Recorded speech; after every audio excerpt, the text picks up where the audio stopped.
திருப்படல்கள் 72 1, 2 மற்றும் 7, 8 மேலும் 10 13 முடிய. கடவுளே, அரசருக்கு உமது நீதி தீர்ப்பை வழங்கும் ஆற்றலை அளியும். அரச மைந்தரிடம் உமது நீதி விளங்க செய்யும். அவர் உம் மக்களை நீதியோடு ஆழ்வாராக. முடியவரான எளியோருக்கு நீதி தீர்ப்பு வழங்குவாராக. அவர் காலத்தில் நீதி தழைத்தோங்குவதாக.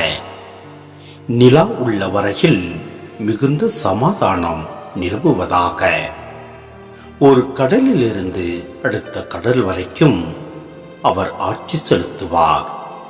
பேராற்றிலிருந்து உலகின் எல்லை வரைக்கும் அவர் அரசாழ்வார். தர்சீசு அரசர்களும் தீவுகளின் அரசர்களும் காணிக்கைகளை கொண்டு வருவார்கள். சேபாவிலும் உள்ள அரசர்கள் நன்கொடைகளை கொண்டு வருவார்கள். எல்லா அரசர்களும் அவர் முன் தரை மட்டும் தாழ்ந்து வணங்குவார்கள். எல்லா இனத்தவரும் அவருக்கு ஊழியம் செய்வார்கள். தம்மை நோக்கி மன்றாடும் ஏழைகளையும் திக்கற்ற எளியோரையும் அவர் விடுவிப்பார். வறியோருக்கும் ஏழைகளுக்கும் அவர் இரக்கம் காட்டுவார். ஏழைகளின் உயிரை காப்பாற்றுவார்.